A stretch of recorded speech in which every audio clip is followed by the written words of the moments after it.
Hello family and friends and YouTubers, it's Kim here from Hancock Homestead and Gardens, and today it is Friday, July the something, I think maybe the 15th, and I've had a very busy day today. It's been a good day. I had to go into the doctor this morning and I was finally cleared. Yay! I'm not in isolation anymore. And then after the doctor's appointment, we went out to eat. I was actually able to go into Long John Silver's this time. And then we went to Walmart and picked up a couple of items.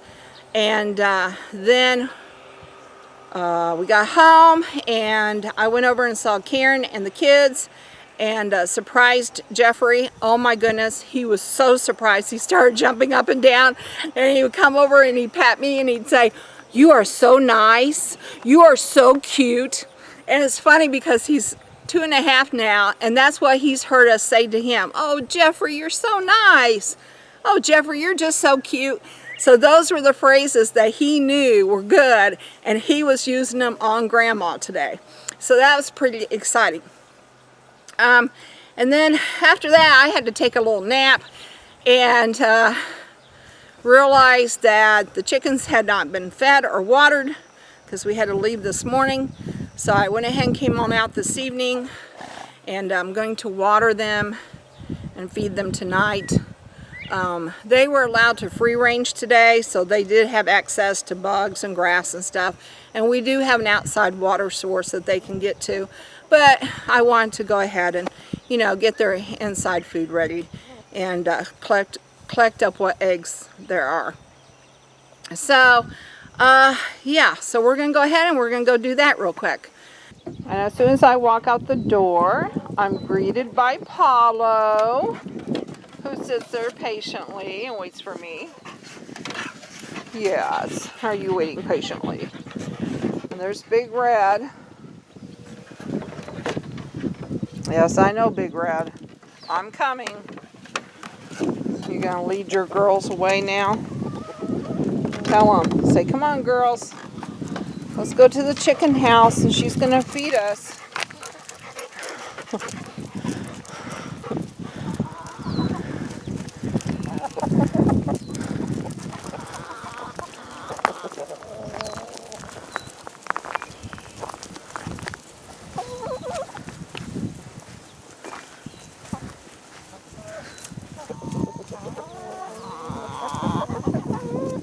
Come on, Big Red. Big Red's never attacked me, but that doesn't mean I don't keep my eye on him. I'm getting the waters cleaned out.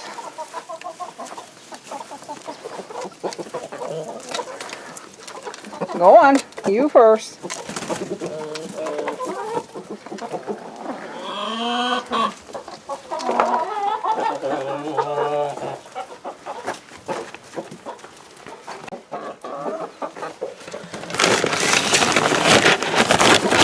I really like to use pellets.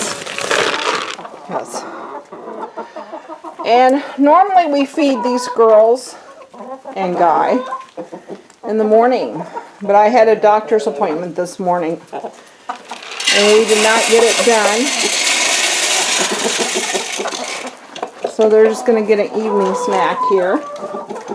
They've been out free ranging all day. We just let them out to free range. But I'm going to go ahead and give them some pellets this evening.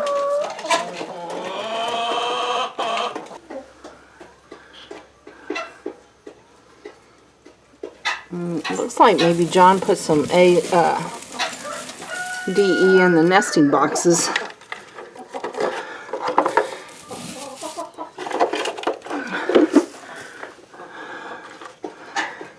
I don't think you all can see this, can you? Getting too dark in here. Okay, friends, so at the beginning of each month, I like to give my chicken waters a good cleaning.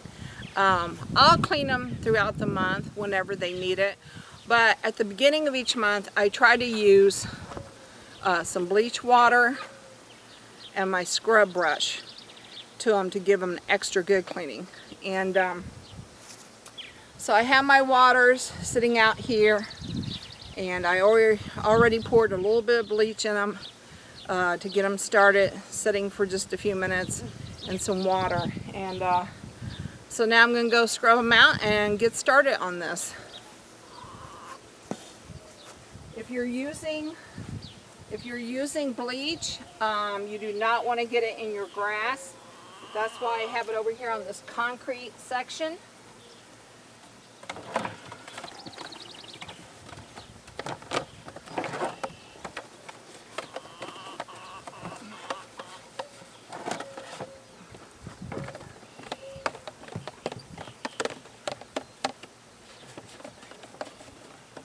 Good job, Paulo. I know. All right, now what I'm going to do is I'm going to dump out the bleach water.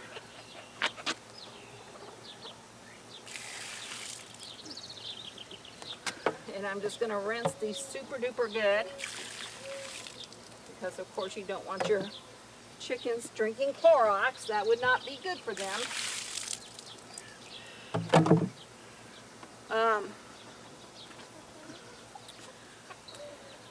Sometimes I do put apple cider vinegar in their water, and I had someone ask me one time how much. So I went in to look on the internet because I didn't want to give out any wrong information. And you can find all kinds of differing opinions about apple cider vinegar. And but most of them will say that it is beneficial because it helps their immune system. And it also helps that green algae from growing in your watering containers. But I also read that it's not a good idea to do it during the summer months. So I'm going to skip the apple cider vinegar for this hot July and just give them some nice cool water. And so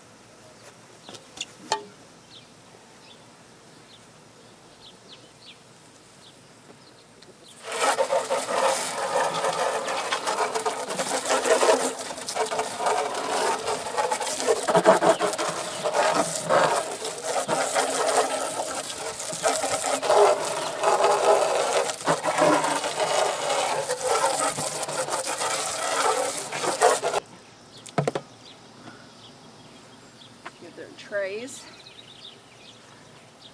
Stop.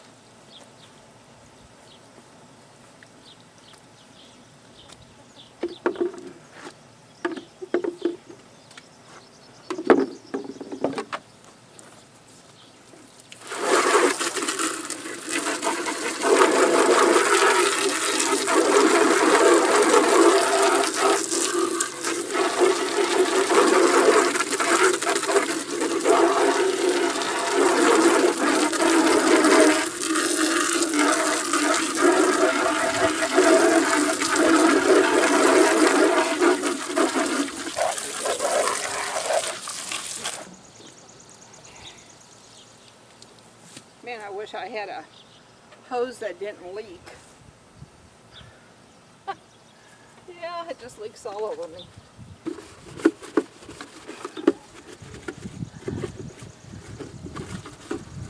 It's kind of cool though. As hot as it is, it feels kind of cool.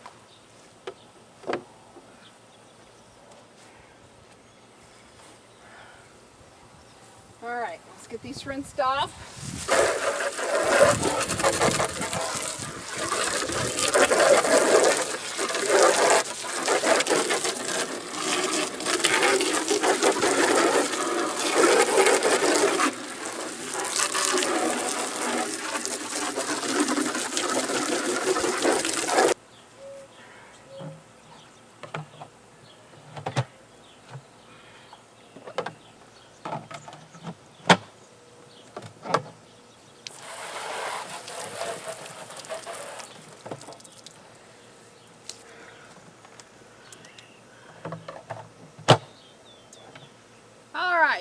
Now, to fill them up, I have to take this black thing off here and put it down here on my little spout so the water doesn't come all out.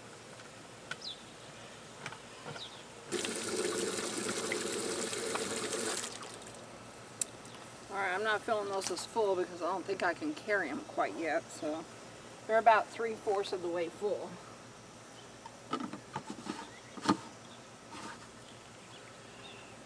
Alright, let me get these in there and I will show you where they go.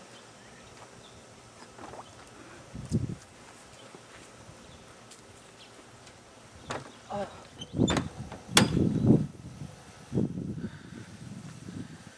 Okay, friends, well, the chickens have been fed and they have been watered.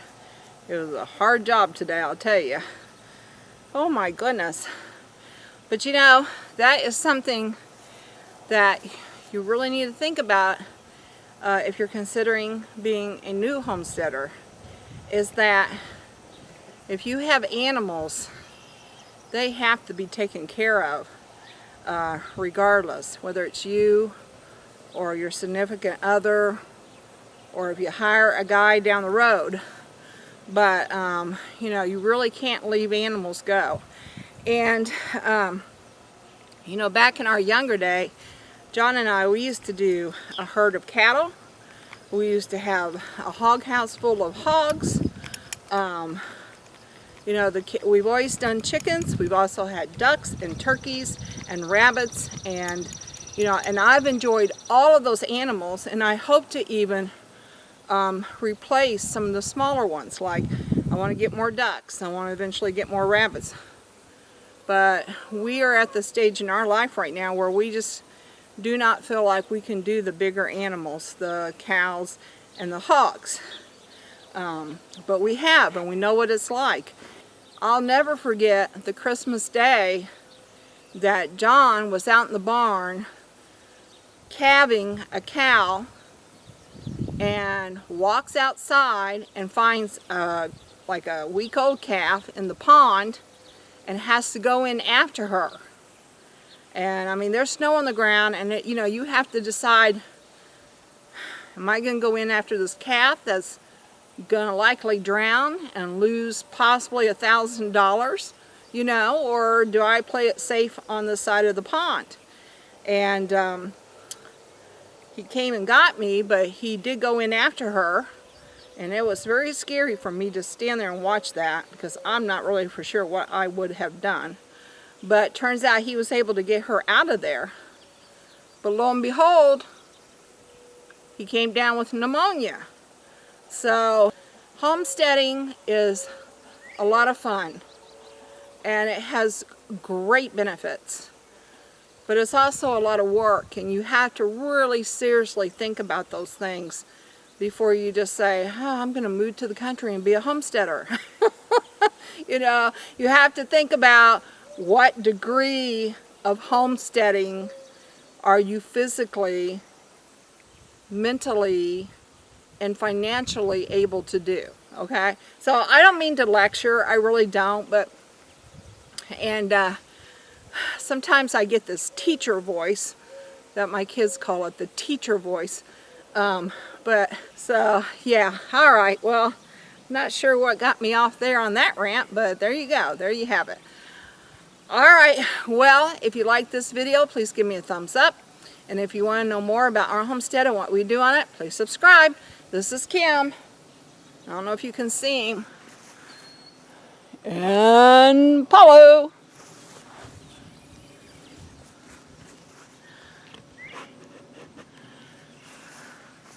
Saying bye for now. So when Spice needs feeding, she sits in front of her bowl, just like that, and she waits patiently. Is that what you want? Huh? Is this what you want? There you go. All right.